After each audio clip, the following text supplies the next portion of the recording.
오늘의 주제는 헌법과 불체포 특권입니다.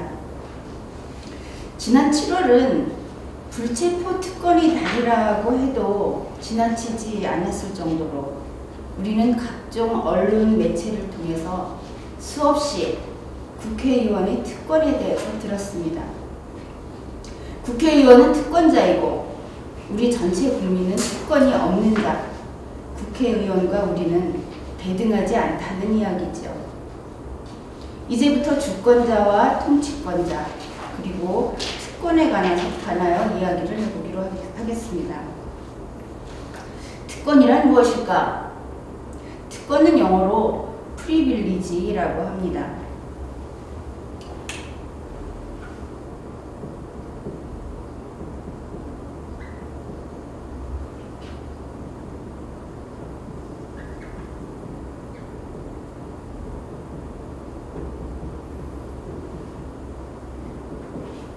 이렇게 있을 때, 사람의 집단이 있을 때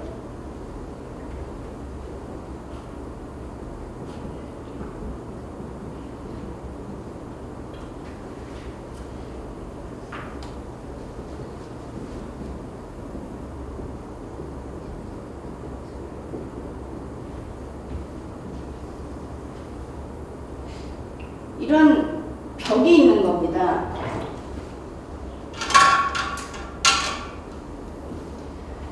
저 사람, 저 집단, 저 신분, 이런 구분 때문에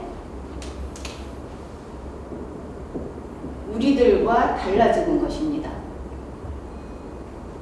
우리는 저 사람이 아니기 때문에, 저 집단이 아니고 저 신분이 아니기 때문에 우리는 특권이 없습니다. 이쪽은 특권이 있습니다.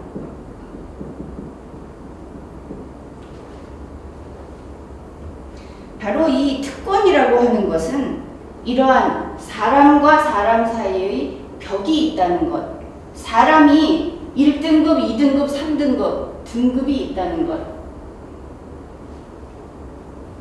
21세기 헌법주의 국가에서는 용서할 수 없는 개념입니다. 자, 우리 어학사전에서 특권은 특정의 신분이나 특정의 계급에 속하는 사람들에게 특별히 주어지는 우월한 지위, 우월한 권리라고 합니다. 이와 관련해서 불체포 특권이라고 하는 것은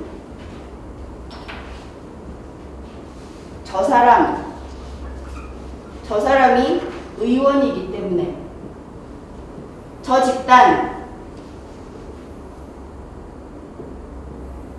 의원이라는 집단이기 때문에, 저 신분, 의원이라는 신분 때문에 특권이 있다고 하는 것입니다. 그래서 그들은 특별히 우리 전체 국민보다 우월한 지위에 있고 우월한 계급에 있다고 하는 것입니다. 과연 그런 것인가? 우리 헌법을 한번 살펴보기로 하겠습니다. 우리 헌법 제11조 제1항은 모든 국민은 법 앞에 평등하다. 그리고 누구든지 성별, 종교 또는 사회적 신분에 의하여 정치적, 경제적, 사회적, 문화적 생활의 모든 영역에 있어서 차별을 받지 아니한다. 이렇게 되어 있습니다.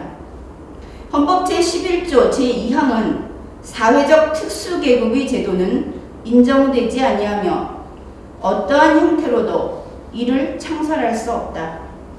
라고 규정합니다. 즉, 국회의원이라는 집단이나 신분을 가지고 특권을 갖는다고 한다면 이것은 특수계급제도입니다. 우리 헌법은 법 앞의 평등을 선언하고 특수계급을 부인합니다. 따라서 이러한 국회의원 특권이다라고 하는 단어는 애초에 대한민국 헌법 하에서는 용납되지 않는 용어입니다.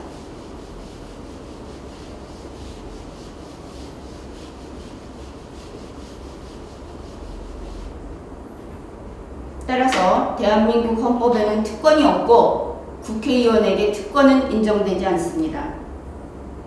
자, 우리나라에서는 국민의 신체의 자유를 보호하기 위해서 여러 가지 제도들을 마련해 놓고 있습니다.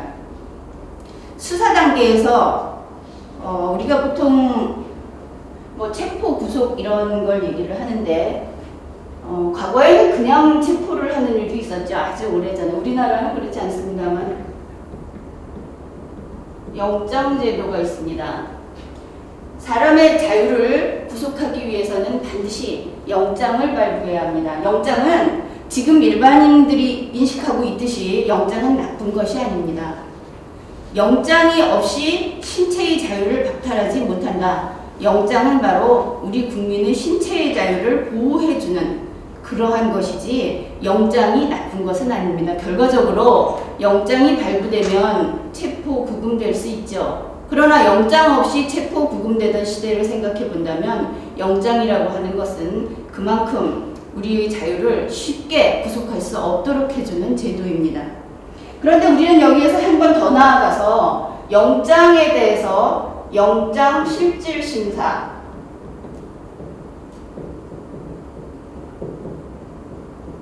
라는 것을 갖고 있습니다. 영장 실질 심사 제도. 나중에 이야기하겠지만 이 영장 실질 심사라고 하는 단어는 우리나라 형사소송법에는 없습니다. 그저 강학상 그리고 일반적인 용어로 사용하고 있을 뿐입니다. 그 다음으로 영장 실질 심사 다음으로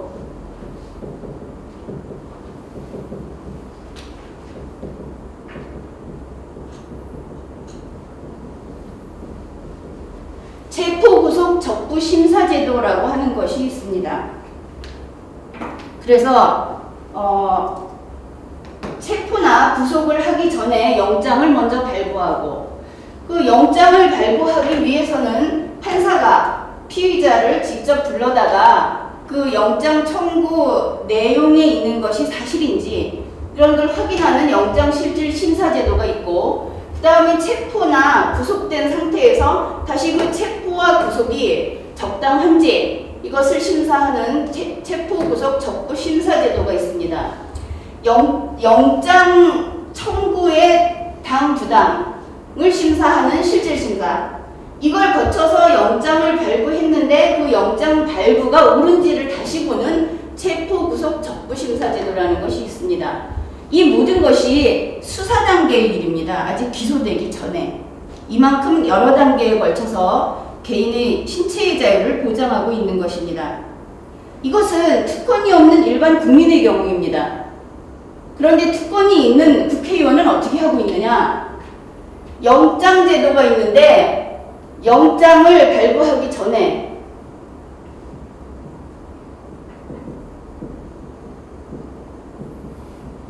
영장 거부라고 하는 이러한 영장 거부권을 행사합니다. 왜냐하면은 영장을 발부하기 전에 국회의 동의를 얻어야만 영장을 발부할 수 있도록 그렇게 되어 있기 때문입니다. 그 다음으로 영장 실질 심사를 하는데 이때 피의자를 불러다가 신문을 해야 되는데 피의자를 부르는 과정에서 다시 영장이 필요하게 됩니다. 구인 영장이라고 하는 것이죠. 이때 다시 한번 영장 거부를 하게 됩니다. 그래서 국회의원은 영장 제도로 보호받기 전에 영장 거부권으로 한번 보호받고 다시 영장 제도로 보호를 받고 영장 실질 심사 이전에 영장 거부로 또 한번 보호받고 그리고 실질 심사를 하게 되고 체포, 구속, 적부 심사 제도에서 역시 보호를 받습니다. 국회의원을 체포, 구속하는 건 굉장히 어려운 일이겠죠. 자, 여기에서는 일단 불체포 특권이라고 하는 현행의 제도는 사실상 영장 거부 제도다. 이거 한 가지를 확실히 해놓고 넘어갑시다.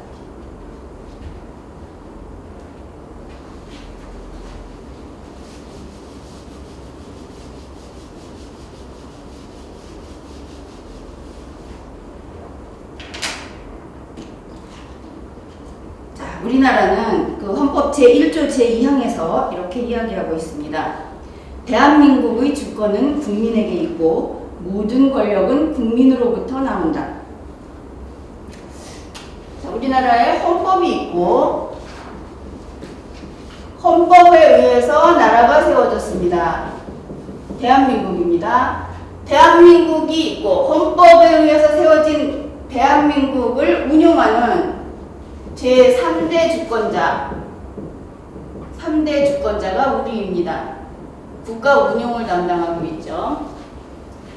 주권자, 헌법 제1조 2항에서 모든 권력은 국민으로부터 나온다 이렇게 했습니다. 주권자 아래에 통치권이 있습니다. 통치권은 세 가지가 있죠. 자, 집행권. 나중에 얘기를 하겠지만 집행부의 집행권. 뭐 정부라고도 하고 행정부라고도 합니다. 다음에 사법부의 사법권. 다음으로 입법부의 입법권이 있습니다. 입법부를 우리나라에서는 국회라고도 하죠. 입법부의 입법권은 누구의 권한인가? 불체포 특권을 이야기하면서 삼권 분립을 위해서, 자, 이건 입법권을 다른 이권으로부터 보호하기 위해서 있는 것이다. 이런 주장을 하는 경우가 있습니다. 그렇다면 입법권은 국회의원의 권한일까요? 자, 우리 헌법 제40조에서 입법권은 국회에 속한다 이렇게 하고 있습니다. 국회의원이 아닙니다. 제41조 제1항에서 국회는 국민의 보통, 평등, 직접, 비밀 선거에 의하여 선출된 국회의원으로 구성한다. 이렇게 규정하고 있습니다. 국회의원은 국회의 구성원일 뿐입니다. 입법권이라고 하는 것은 헌법상의 권한입니다. 국회의 권한입니다. 그러나 국회의원의 권한은 아닙니다. 네, 이런 개략적인 내용을 먼저 알아두기로 합시다. 자, 그렇다면은 우리 헌법은 특권을 허용하지 않는다 이렇게 이야기를 했는데, 그러면 이렇게까지 국회의원도 이야기를 하고 모든 언론, 교수, 학자들, 모든 전문가들도 다 그렇게 이야기를 합니다. 불체포 특권이라고 하는 것이 있다, 당연히 있다 이렇게 이야기를 하죠. 우리 헌법에 불체포 특권이 있는지 봅시다. 우리 헌법 제44조 제1항은 국회의원은 현행 범인인 경우를 제외하고는 회기 중 국회의 동의 없이 체포 또는 구금되지 아니한다. 이렇게 규정하고 있습니다.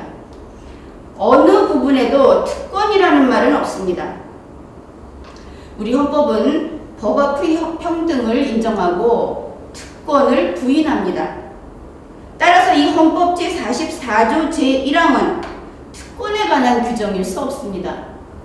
물론 우리 대한민국 헌법상의 규정이죠. 그렇기 때문에 이 조항을 가리켜서 불체포 특권이라고 부르던 것은 이제 고쳐야 합니다. 고친다면 회기 중 불체포 규정이라고 하면 될 것입니다. 그리고 굳이 불체포 특권이다 하는 말이 익숙해져서 고치기 어렵다고 한다면은 불체포 특권이 아니라 불체포권이라고 이렇게 줄여서라도 이야기를 합시다. 이 불체포 특권이라고 하는 것은 역사가 대단히 오래된 것입니다. 다른 나라의 예를 보게 되면은 1641년, 굉장히 오래전이죠. 영국. 1641년 영국에서 그 찰스 1세가 그 군대를 끌고 의회에 들어가서 의회 반대파 의원 5명을 체포했던 그 사건 이후로, 이 사건이 청교도 혁명의 시작을 제공했는데 이 사건에서 원인을 찾기도 합니다. 근데 그 당시 영국이 어떤 상태였냐 하면은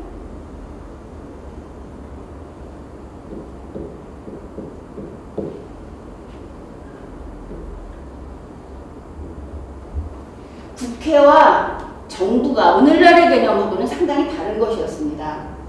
국회와 정부는 삼권 중에 하나가 아니라 서로 대립하고 있던 내가 왕이야 하고 대립하고 있던 그런 상황입니다. 이것이 아주 잘 나와 있는 것이 뭐냐면은 몽테스키웨의 법의정신이라는 책을 보면은 그 내용이 나와 있습니다. 몽테스키웨는 오늘날의 집행부에 해당되는 정부, 여기에 국가적 사안을 다루는 왕이 있고 밑에 시민에 관한 일을 다루는 왕이 있다. 그래서 왕이 하나, 둘, 셋이 있다. 그래서 삼권분립이라는 아이디어를 처음 냈던 사람입니다. 그런데 중요한 것은 왕입니다. 왕이라는 것은 뭐라 그럴까요? 한 나라의 권력이 하나로 뭉쳐져 있는 것을 뜻합니다. 그러다 보니까 왕이 셋이면 셋이 항상 으르렁거릴 수밖에 없는 상황이죠. 자, 이런 것이 그 1600년대의 왕이라는 이 국회와 집행부라는 그 개념인 거를 생각해 준다면 이때 영국에서 왕이 군대를 이끌고 쳐들어갔다. 당연히 할 수 있겠죠. 권력 투쟁이니까. 지금처럼 반드시 서로 존중하고 경존해야 되는 그런 상황이 아닌 겁니다. 게다가 그때는 국회의사당이라는 말도 좀 다릅니다. 국회는 모이면 있는 것이고 흩어짐은 없는 그런 것이 국회였습니다. 오늘처럼 상시 모일 수 있고 오늘날의 국회도 회기라는 것이 있죠. 바로 그 전통이 남은 것인데 자, 이런 상황이었는데 의원을 체포하고 나서 진짜 전쟁이 터지게 되죠. 그래서 우리가 지금 알고 있기로는 이거를 청교도 혁명이다 이렇게 얘기를 하는데 영국에서는 내전이라고 부릅니다. 전쟁이었던 거고요. 그 다음에 국회 쪽에는 의회파 군대가 있었습니다. 정부 쪽에는 군주파 군대가 있었습니다. 그래서 군대끼리 대판 전쟁을 벌였던 이런 상황입니다. 따라서 이때 왕이 국회에 들어가서 의원을 체포했다 하는 것은 오늘날 정부에서 국회에 가서 국회의원을 그냥 마음대로 체포해 갔다는 것하고는 개념이 상당히 다른 것입니다. 이 영국의 내전 국회 특권의 기원에 대해서는 리걸마인드 6권 국회는 고민한다 그 책을 참조하시면 재미있는 그 일화들도 소개해 놓고 있고 그렇습니다. 다음으로 형사부금하고 관련해서 입법화된 것은 미국 연방헌법입니다. 미국 연방헌법에서는 양원의 의원은 반역죄, 중죄 및 치안방해죄를 제외하고는 어떠한 경우에도 그 의원의 회의 출석 중에 그리고 의사당까지의 왕복 도중에 체포되지 아니하는 특권이 있다 하는 규정이 있습니다.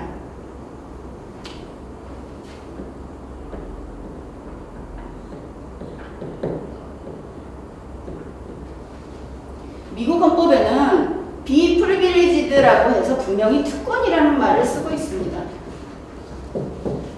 우리 헌법에는 없는 말이죠. 그런데 이때가 언제인가 하면은 1787년입니다. 지금으로부터 약 220년 전이죠. 220년. 상당히 먼 과거입니다. 그 시대는 어떤 시대였느냐? 가장 단적인 예로 국민의 절반인 여성에게 투표권이 없었습니다. 미국에서 여성에게 선거권이 인정된 것은 1920년입니다. 그러면 조금 전에 봤던 1641년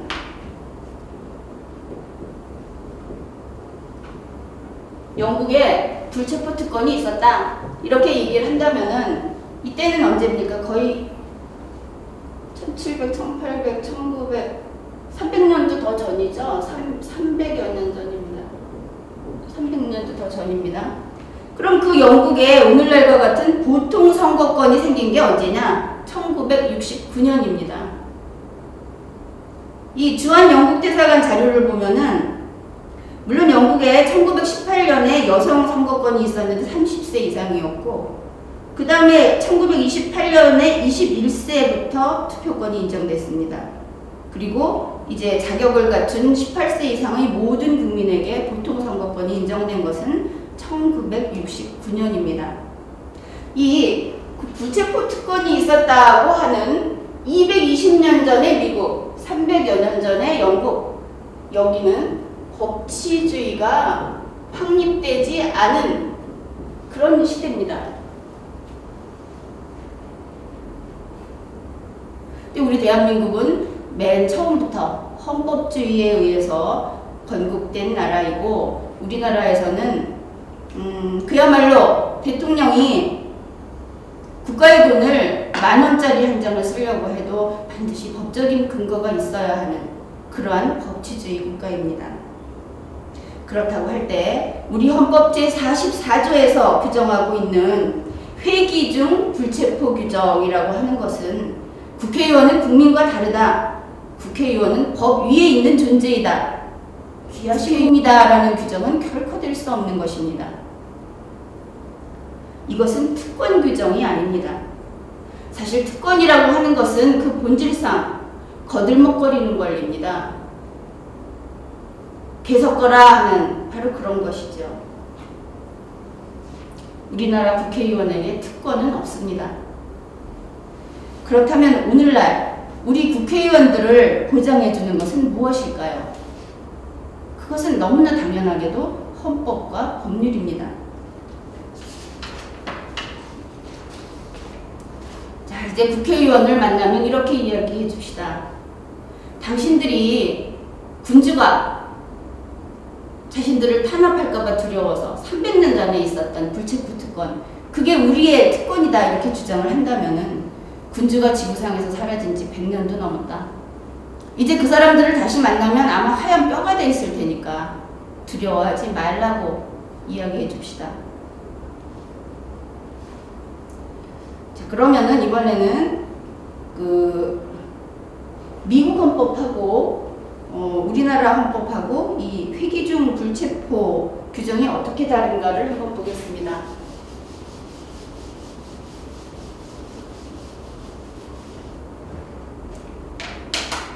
미국 헌법은 이 불체포 규정을 제외하는 경우가 언제냐면 반역죄, 중죄, 치안방해죄 이럴 때 제외를 합니다. 그러나 우리나라는 현행법만 제외합니다.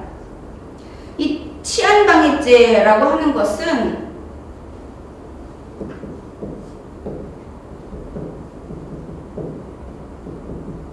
평화침해죄라고도 부르는 것입니다. 이거는 좀 뜻밖이겠지만 국회의원이 불체포 특권을 누릴 수 없는 그 얘가 새치기를 했다든지 고성 방가를 했다든지 폭언, 뭐 다른 사람이 그 유료 광고판 위에 자기 명함을 꽂아놓는 이런 소소한 행위들, 형사 범죄에 이르지 않는 가벼운 질서 위반 행위입니다. 이러한 행위를 했을 때 불체포 특권을 누리지 못하게 됩니다. 아마도 그 이유는 국회의원이 국민의 대표로서 주권자의 부하라는 그 의미를 좀 더 중요하게 생각한 것 같습니다. 즉 국회의원은 함께 사는 일, 공존에 관한 일 이런 것을 위반하면 안 된다는 의미죠. 그리고 적용기간이 우리나라는 회기 중에 적용을 합니다. 그런데 미국의 경우는 회의 출석 중 그리고 의사당까지 왕복 도중 이렇게 되어 있습니다. 또 우리나라에서는 체포 또는 구금을 못하게 되어 있지만 미국은 체포만 못하도록 되어 있습니다. 아까 봤듯이 우리 헌법에는 특권이라는 말이 없고 미국 헌법에는 특권이라는 말이 있습니다. 그러면 우리 헌법 제44조 제1항을 보면 이 내용을 다시 한번 봅시다.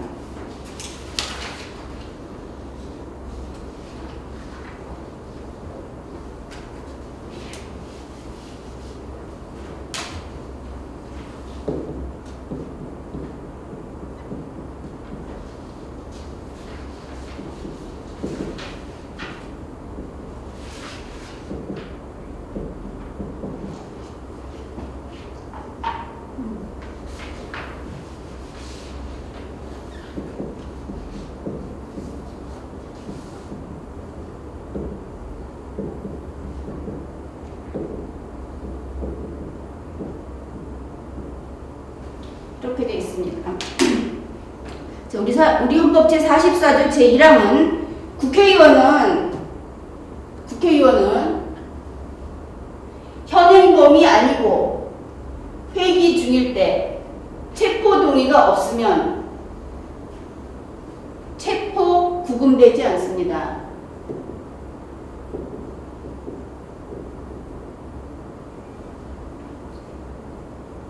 이렇게 됩니다. 그러면 국회의원이라도 현행범이면 체포 구금되고, 국회의원이고 현행범이 아니면서 회기 중이 아니면 체포 구금됩니다.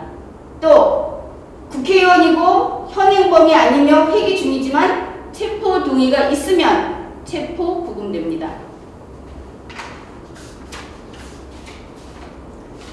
여기에서 잘 봐줄 것이 체포 구금되지 않는다고 했습니다. 이 헌법 44조 1항에 근거해서 입법한 것이 국회법 제26조 제1항입니다.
이렇게 되어 있습니다.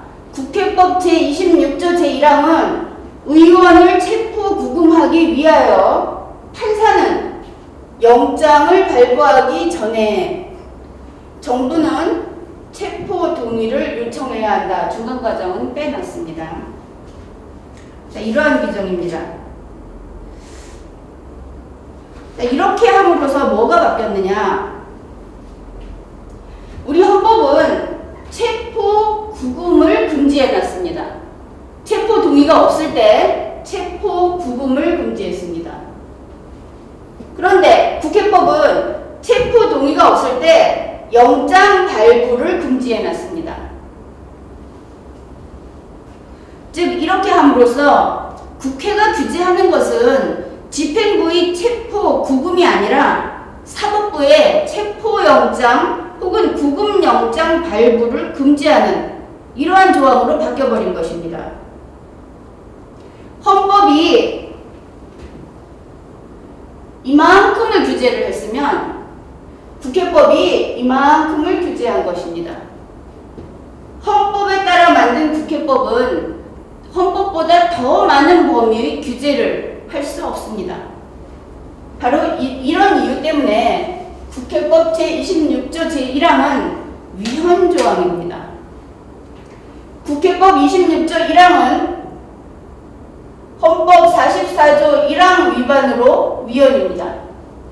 다음으로 체포 구금은 집행부에서 합니다. 헌법이 허용한 것은 정부의 집행 절차를 제약하는 것이었습니다. 그런데 국회법은 판사의 영장 발부를 제한하고 있습니다. 따라서 사법권 침해입니다.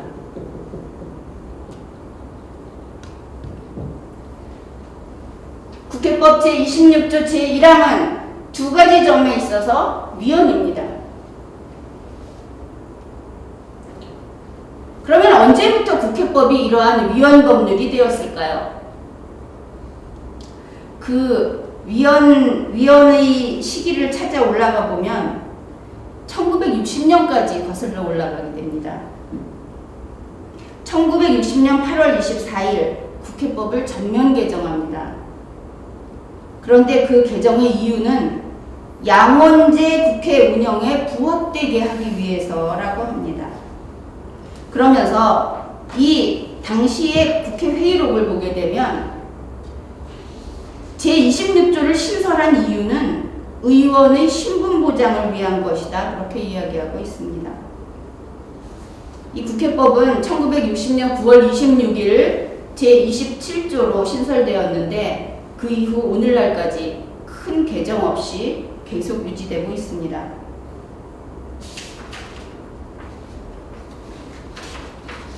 근데 오늘날 이 소위 불체포 특권이라고 하는 것은 정부의 부당한 탄압에 대응하고 국회의 기능이 제대로 운영되도록 하기 위해서 존중되어야 한다는 것이 통설입니다.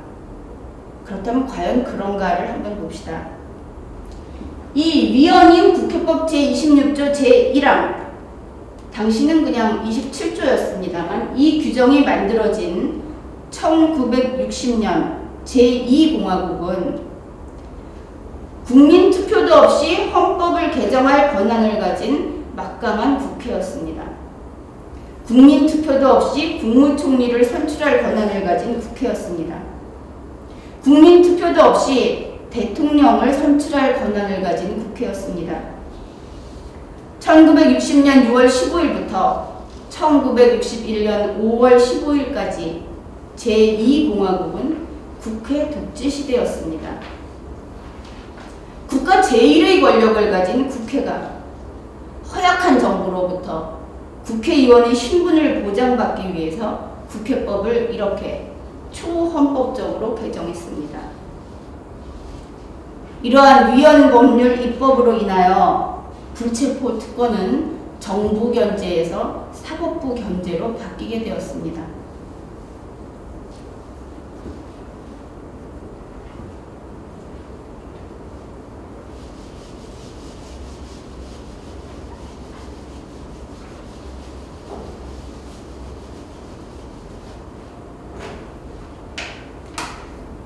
최근 국회의원 체포 동의의 문제로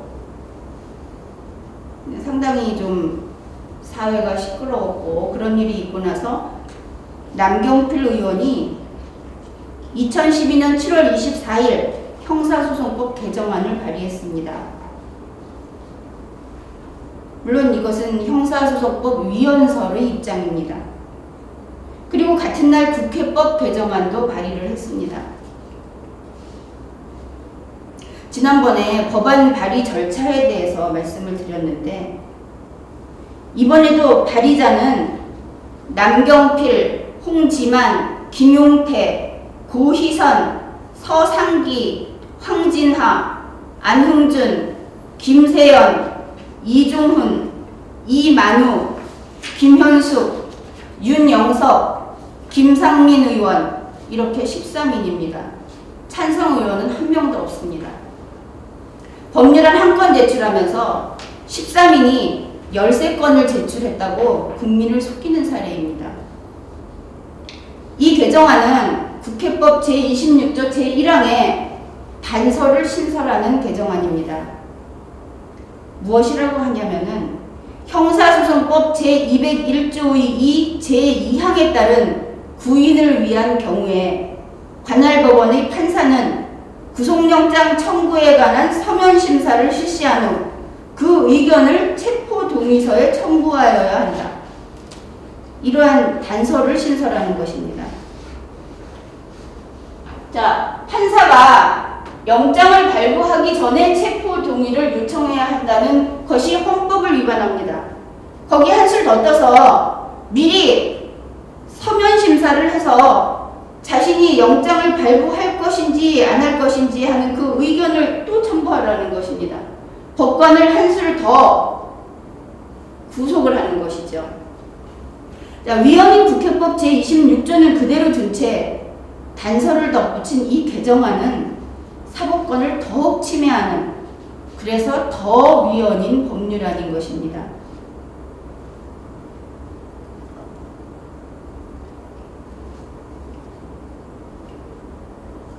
국회는 1960년 9월 26일 위헌법률을 제정해서 수십 년간 그대로 유지를 해왔습니다. 그 결과 사법권이 침해되고 헌법이 침해되었습니다. 만약에 보거요리집에서 오늘은 독 있는 보거가 들어왔어. 그렇기 때문에 그냥 독 있는 보거를 그대로 요리를 해서 내보냈다. 이렇게 주장하는 요리사가 있다면 그 요리사는 면책되겠습니까? 국회에서 위헌인 법률을 만들었다면 보거 요리사는 당연히 독을 빼고 요리를 했어야죠. 그런데 오히려 국회의원들은 형사소송법만 탓하고 있습니다. 신문 방송에 나와서 형사소송법이 입법상 하자가 있다고 소리 높여 외치고 있습니다. 위헌인 국회법에 대해서는 아무 말도 없습니다. 게다가 국회법을 개정하는데 더욱 사법권을 침해하는 내용을 담았습니다. 이들의 개정안은 문제를 해결하지 못합니다. 문제는 국회법의 헌법 위반에 있기 때문입니다. 따라서 이 문제를 해결하기 위해서는 국회법을 개정해서 판사는 영장을 발부하기 전에라고 하는 부분을 삭제해야 합니다. 사법권에 대한 규제를 제거해야만 하는 것입니다. 그렇게 되면 아마도 체포 동의 요청을 하는 주체는 집행을 담당하는 검사가 되겠죠.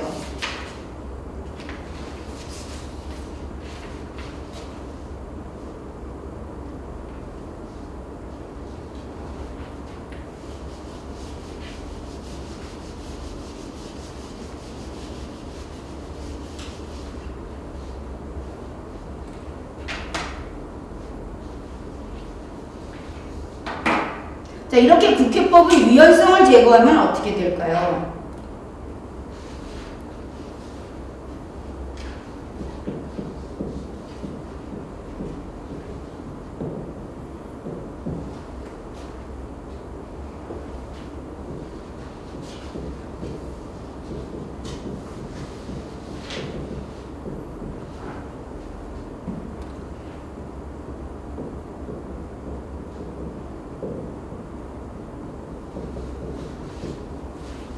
이렇게 될 것입니다. 검사가 영장을 청구하고 그러면 판사가 영장을 발부하고 그러면 그 다음에 검사가 영장을 집행하게 될 것입니다. 만일 이것이 체포의 경우라면 체포는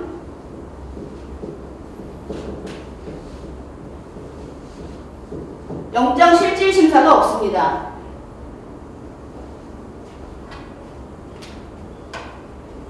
그러니까 국회의원은 영장이 발부된 이후에 영장을 집행하기 전 단계에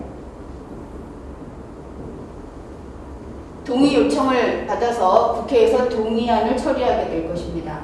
한 번만 하면 되겠죠. 그런데 구속영장의 경우는 다릅니다. 구속영장은 영장 실질심사가 있습니다. 그래서 영장을 청구하면 영장을 발부하기 전에 조금 전에 봤듯이 국회법이 개정되지 않기 때문에 이런 문제가 있는 겁니다. 현행법의 얘기입니다. 영장을 발부하기 전에 실질심사를 해야 합니다. 실질심사를 하기 위해서는 피의자가 법원에 나가야 됩니다. 그런데 피의자가 자발적으로 나갈 것이냐 강제로 나갈 것이냐를 갖고 의견이 나뉘고 있는 것입니다.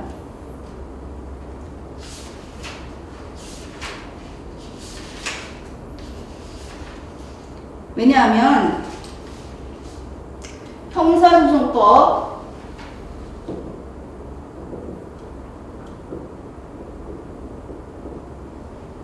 제201조 이 제2항에서 판사는 피의자가 죄를 범하였다고 의심할 만한 이유가 있는 경우에 구인을 위한 구속영장을 발부하여 피의자를 구인한 후 신문하여야 한다. 이렇게 규정하고 있기 때문입니다.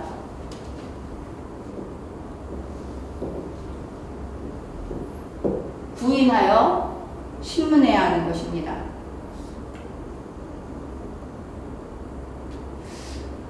그러면은 이 구인이 영장실질심사라고 하는 것은 반드시 해야 됩니다. 본인의 신청이 없어도 반드시. 이게 2007년에 이렇게 개정이 되었습니다.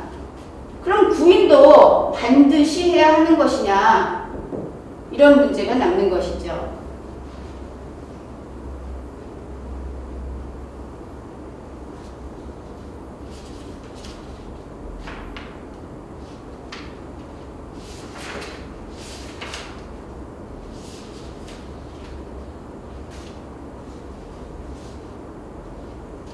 자, 여기에 대해서 보기로 하겠습니다. 법조문은 분명히 반드시 구인을 해야 된다고 해놓았습니다. 그런데 여기에 대해서 반드시 구인해야 한다, 이러한 설명에 대해서 어떤 반론을 펴보기로 합시다.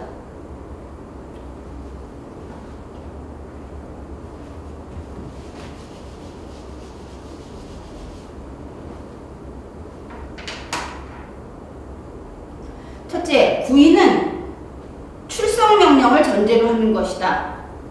자, 이런 말씀을 드리겠습니다. 체포는 출석 요구에 응하지 않거나 응하지 않을 우려가 있을 때 합니다. 그러나 구인은 법원이 피고인에 대하여 출석명령을 했는데 그 출석명령에 대해서 정당한 이유 없이 출석하지 않을 때 하는 것입니다. 이것이 구인 제도의 의의입니다. 그렇다면은 이 구인의 목적은 출석입니다. 이렇게 보았을 때 형사법 201조의 이 제2항도 선출석 후 구인으로 이해해야 할 것입니다. 그 영장실질심사라고 하는 것은 피의자 자신의 이익을 위한 것입니다. 모든 요건이 갖춰졌더라도 그래도 혹시 억울한가? 이것을 판사가 직접 물어보기 위한 것입니다. 그런데 정말 억울한지 아닌지 얘기를 들어보기 위해서 부르는 사람을 가서 꼭 바로 그런 이유 때문에 형사소송법이 구인만을 규정하기 때문에 체포 동의안을 부결했다고 하는 의원들의 주장은 옳지 않습니다. 다음으로 2007년의 개정, 이 2007년에 왜 개정했느냐? 회의록을 보면 이 개정의 가장 핵심적인 것이 뭐냐면은 임의수사 원칙 확립이라고 합니다. 체포 구금을 가능하면 줄이기 위한 것이죠.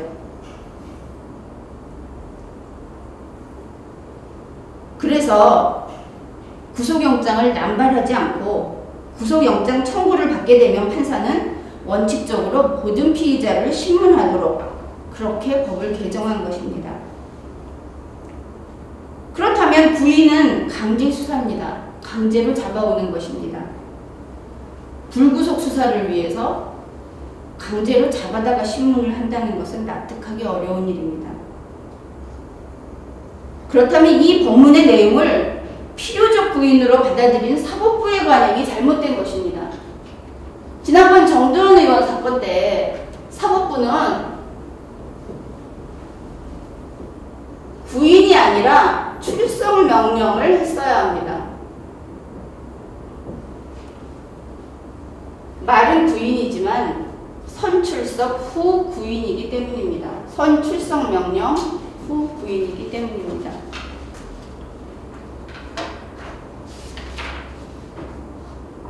세 번째로 2007년에 이 개정안은 고위직의 구속영장 기각을 막기 위해서 마련했다고 합니다. 즉 거물 피해자가 방면되는 것을 막기 위한 것이라고 합니다. 그런데 이 개정으로 인해서 결과적으로 영장실질심사 제도가 필요적 제도가 되고 반드시 해야 하는 제도가 되고 국회의원에 대한 영장 발부를 막는 기능을 하게 된다면 옳지 않은 일입니다. 그리고 구인은 아무리 보아도 구속영장으로 집행하지만 사람을 잡아놓기 위한 것이 아니고 출석하게 하기 위한 것입니다.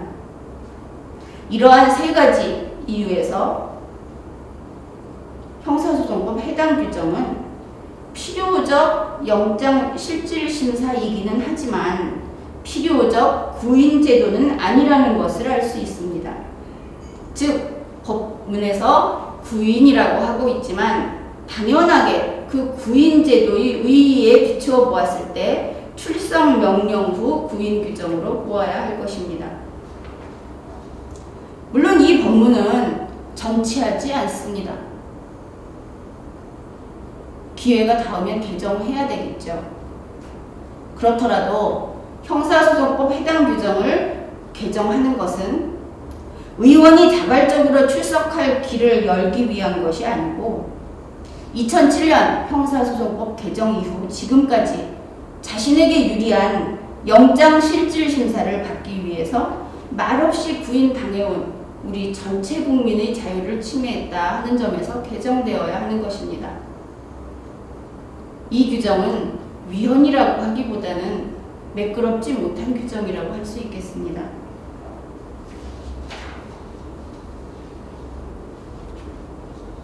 그리고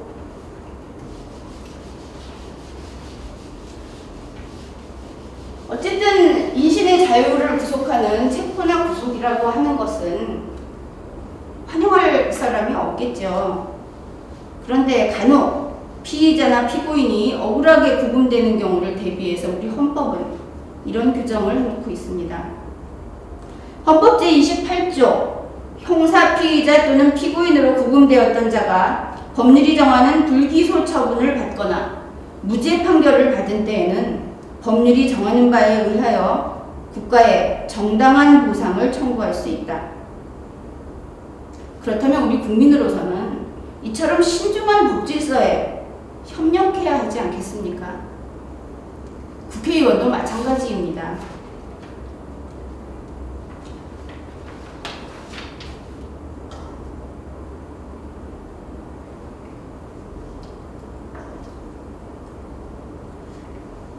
최근 논란이 있는 것이 박지원 의원과 정두원 의원의 케이스입니다.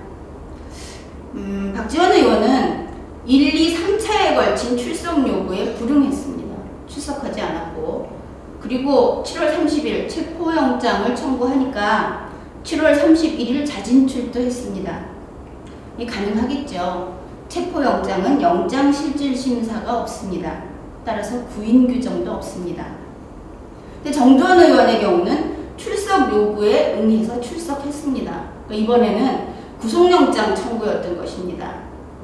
근데 구속영장이라고 하는 것은 영장을 발부하기 전에 영장실질심사를 하고 나서 그 다음에 구속영장을 발부하든지 발부하지 않던지 하도록 되어 있습니다. 그런데 이 1단계인 영장실질심사 단계에 구인 규정이 있는 것입니다.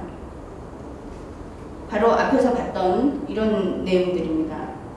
그래서 이 규정을 두고 선출석 명령 후 구인이냐 아니면 오직 구인만 있느냐 하는 논의가 있었던 것이고, 이 체포동의안 부결을 주장했던 의원들은 구인 규정만 있다는 주장을 했던 것입니다. 자, 우리 정두원 케이스라고 하는 것을 한번 살펴봅시다. 2012년 7월 9일 정부가 정두원 의원 체포동의안을 제출했습니다. 이 11일에 국회에서 이 안건을 다루게 됐는데, 김용태 의원이 이런 이야기를 합니다. 이번 체포동의안은 영장실질심사에 강제 구인하기 위한 거다. 구속영장이 발부돼서 처리하는 것이 아니다. 예, 제대로 얘기했죠. 그런데 그 다음에 하는 말이, 이 체포동의안이 처리되면 국회가 정두원 의원이 유죄다라고 인정해주는 것이 되고, 또 국회가 동의안을 처리해준 다음에 영장이 기각이 돼버리면 우리는 동료 의원을 정치적으로 매장시키는 것이다.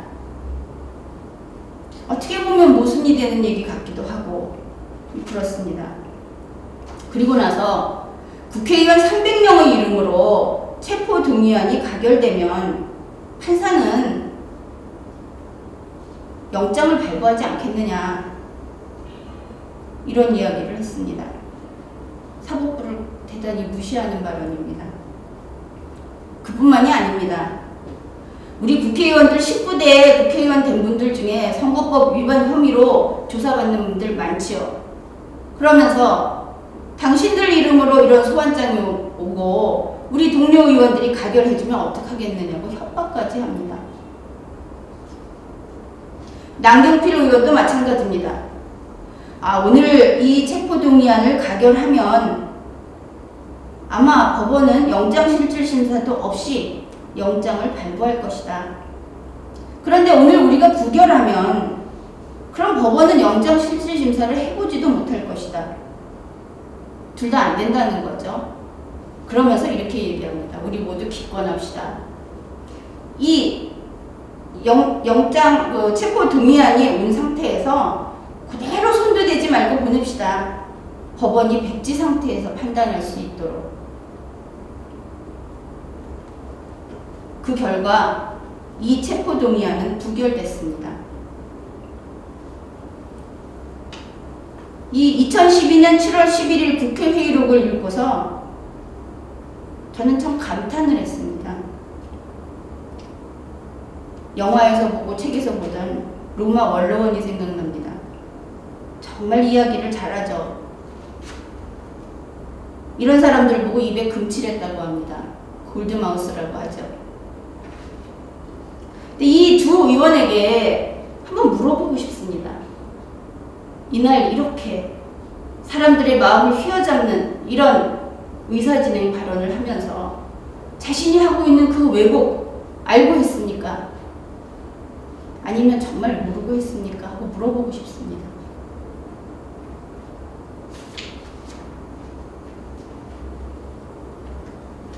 이 두 의원은 아주 매끄러운 연설을 했고 참 얼핏 들으면 옳은 것 같은 이야기를 했지만 그것은 대단히 비논리적인 이야기입니다. 이분들은 국민과 초선 의원들을 무시했고 국회의원의 특권만 행사하겠다고 이야기한 것입니다. 우리는 신뢰사회에서 살고 있습니다. 법치국가는 약속이 지켜지는 국가입니다.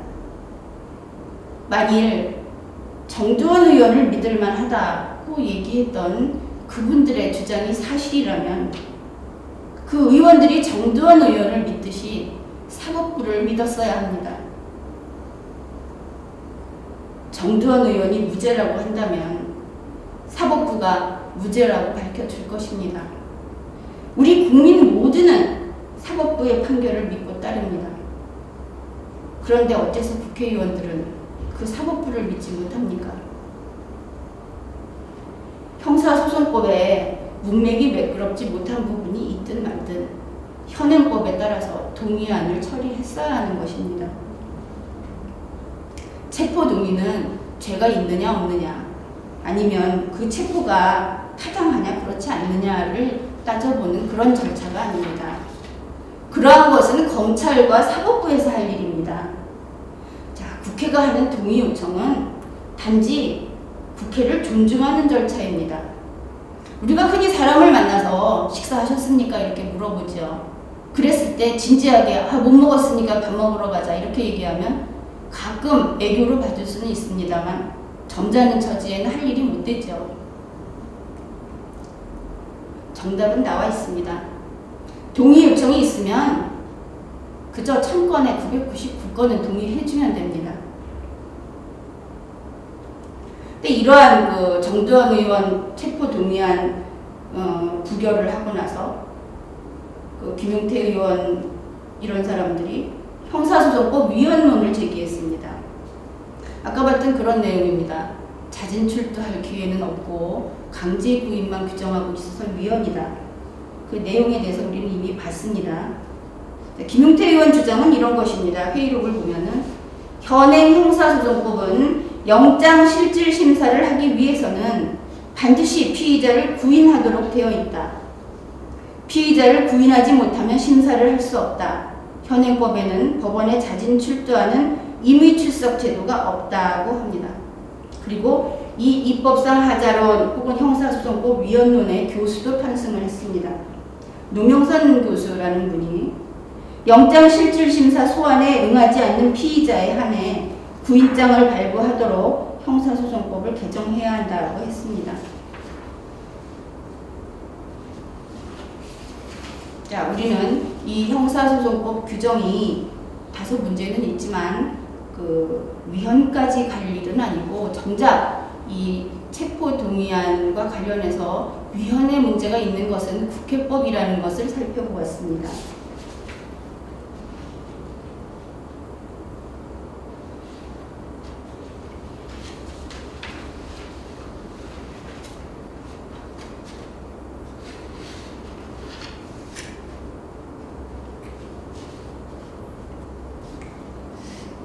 다시 한번 봅시다. 우리 영장실질심사라고 했습니다.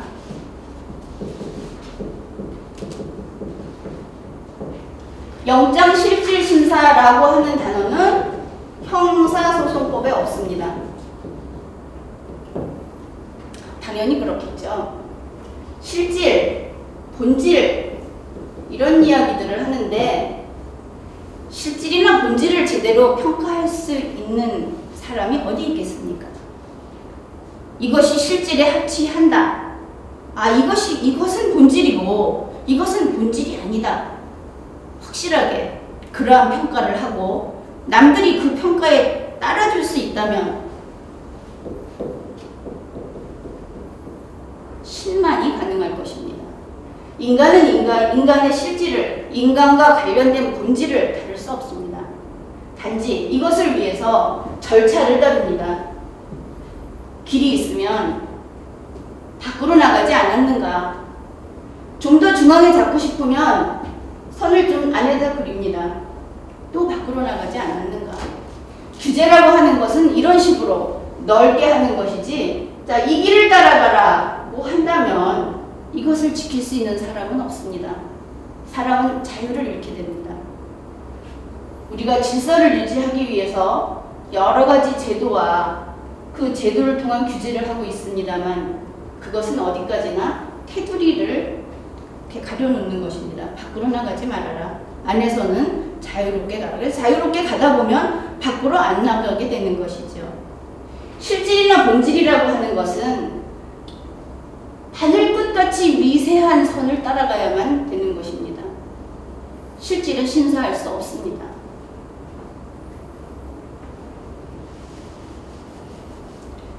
그렇기 때문에 우리 형사소송법은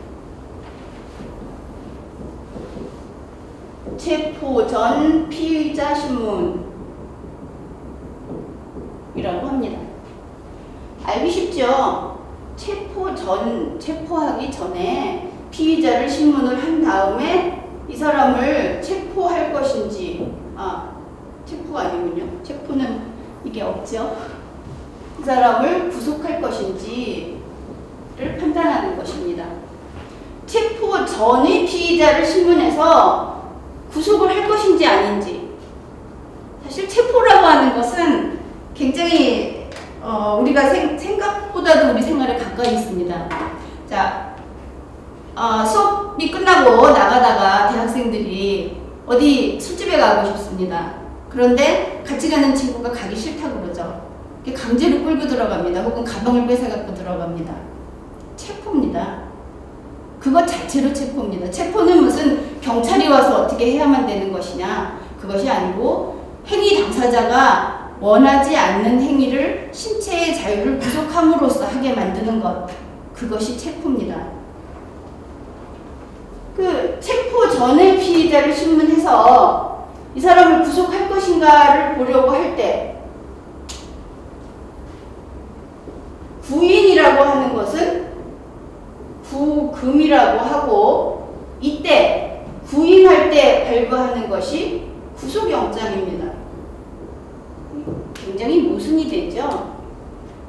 구속을, 자, 엄밀히 말하면 이것입니다.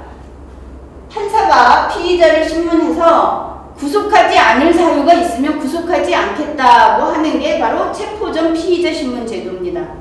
구속하지 않기 위해서 구속영장을 발부해서 구인한 다음에 구속하지 않을까를 신문한다는 것입니다. 모순이 되죠. 그래서 체포 전 피의자 신문을 위해서 반드시 체포해야 한다는 주장은 상당히 좀 말 자체로도 좀 성립이 안 되고 좀 그렇습니다. 그리고 우리가 이제 이걸 판단하면서 2007년에 입법을 했던 그 입법자들의 의사를 회의록을 통해서 아까 살펴봤죠. 그분들이 했던 이러한 법 개정을 했던 이유는 바로 이 구속을 낼 수 있으면은 적게 하자, 그런 의도에서 했던 것이기 때문에 우리는 그 2007년의 입법자도 존중해야 합니다. 그런데 그 최근에 쇄신이니 개혁이니 하는 이야기들을 하는 분들 조심해야 될 부분이 바로 이것입니다. 지금 있는 것은 다 나빠, 이런 식의 사고인 것이죠. 우리 국민주권주의, 민주주의의 출발은 상대방 존중입니다. 비록 지금 있는 제도가 나쁘다 해서 고칠 때도 왜 그랬을까? 그 제도가 정말 더 이상 쓸 수 없는 것일까?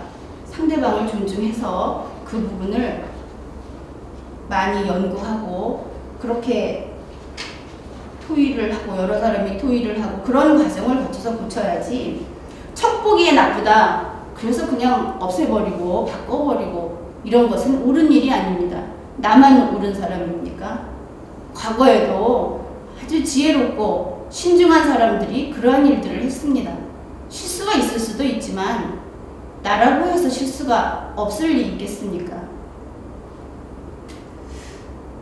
바로 이 영장실질심사제라고 하는 이번 그 국회의원 체포동의안으로 인해서 불거지게 된 이 형사소송법 규정의 문제점은, 전에 우리가 그 완전국민경선제라는 걸 봤을 때하고 같은 문제점이 있습니다. 완전국민경선은 당내 경선이 될 수 없죠. 마찬가지로 체포 전 피의자 신문은 필요적 구인, 그러니까 이 법률에서는 반드시 해야 된다를 필요적이라고 얘기를 하고, 하거나 안 할 수 있다는 걸 선택적이라고 합니다. 이 필요적 구인이라고 하면 안 됩니다. 자, 이것도 아마 멈춰섰으면 보였을 문제가 아닌가, 이런 생각이 듭니다. 자, 이러한 소란들이 왜 일어난 것일까? 무엇이든지 제대로 보기 위해서는 멈춰서야 합니다. 옛말에 주마간산이라는 말이 있습니다. 그 말이 그냥 나온 것이 아니겠죠. 제가 얼마 전에 강남역인가를 갔습니다. 거기에 평소에 늘 그냥 지나치던 것이었는데 그날따라 얼핏 이렇게 보고 멈춰 섰죠. 그랬더니 그게 항상 한동안 있었을 겁니다. 조각품인데 검고 별로 눈에 안 띄는, 채색이 안 돼 있는 조각품이 서 있었습니다. 그 조각품을 들여다봤더니 제목이 처출근입니다. 근데 그 조각품을 서서 들여다보는 순간 바로 이 기분이야 하는 그런 느낌을 받았습니다. 그 젊은 남자가 그 서류 가방을 옆에 잡히고 앞으로 뛰는데 거의 날아갈 듯한 발걸음으로 서 있었습니다. 뒤로 모든 것들이 다 날아갑니다. 그 사람에게는 어떤 불평도 없었고, 자, 오늘 차출근, 오늘 가서 무엇을 할까 기대로 가득 차 있었습니다. 우리 부서 말고 이웃에 있는 부서의 장은 더 잘해주던데, 혹은 나는 이쪽 편이 아니고 저쪽 편이야 하는 이런 편가름, 그런 건 없었습니다. 오늘이 너무나 기대되고 오늘이 좋은 것입니다. 사실 오늘은 우리 눈앞에 열려있는 미래입니다. 바로 손에 쥘 수 있는 미래입니다. 오늘을 가치 있게 살아야 할 것입니다. 그날 그 조각품을 보고 그런 생각을 했습니다. 잘 보려면 멈춰서야 한다. 그리고 다가서야 한다. 우리 삶의 부정적인 것을 위해서 여기 어디 썩었나? 여기 혹시 나쁜 게 있나? 하고 그럴 필요는 없겠죠. 가치 있는 것, 의미 있는 것, 긍정적인 것, 그리고 그 결과를 다시 봐도 또 즐거운 것, 그것을 위해서 우리는 멈춰 서야 하겠습니다. 자, 우리 헌법은 전문에서 모든 사회적 폐습과 불의를 타파하며 라고 규정하고 있습니다. 잘못된 거 있을 수 있습니다. 그러면 이렇게 생각합시다. 잘못된 거 있으면 이 사회가, 우리나라가 나쁜 것이냐? 아닙니다. 다 좋기 때문에 잘못된 것이 눈에 띄는 것입니다. 지금 이 국회의원 그 체포동의권, 형사소송법이 법 조문에 표현이 좀 문제가 있다. 국회법, 헌법에 위반되는 규정이 있더라. 지금 발견했으니까 얼마나 다행입니까? 잘못된 일은 변명하지 말고 가능한 한 신속하게 고치는 것이 현명한 태도입니다. 그거 잘못했다고 잡아놓지 않습니다. 빨리 고치면 모두가 좋은 것이죠. 그래서 오늘은 국회의원에게는 특권이 없다. 대한민국 헌법에는 특권이 없다. 그리고 국회의원 위에 있는 사람들이 우리 전체 국민 주권자들이다. 이러한 내용들을 받고 또 지난번 체포동의안하고 관련해서 위헌론이라든지 여러 가지 이야기들이 나왔는데 법적으로 그 부분에 대해서 정리를 해봤습니다. 그리고 박지원 의원 같은 경우에는 자진 출두를 했습니다만 사실은 지금 단계가 정두원 의원이 자진 출두했던 그 초기에 해당됩니다. 이제부터 시작이죠.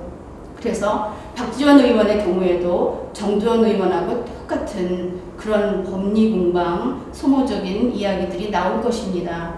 오늘 우리가 이렇게 정리를 해봤듯이 박지원 의원의 체포동의안이 나오게 된다면 국회는 그 본뜻을 분명히 해서 신속하게 동의안 처리를 해야 될 것입니다. 앞으로 그 수십 명의 그 선거법 위반으로 조사를 받고 있다는 의원들의 경우도 동일합니다. 자, 오늘은 여기까지 하겠습니다.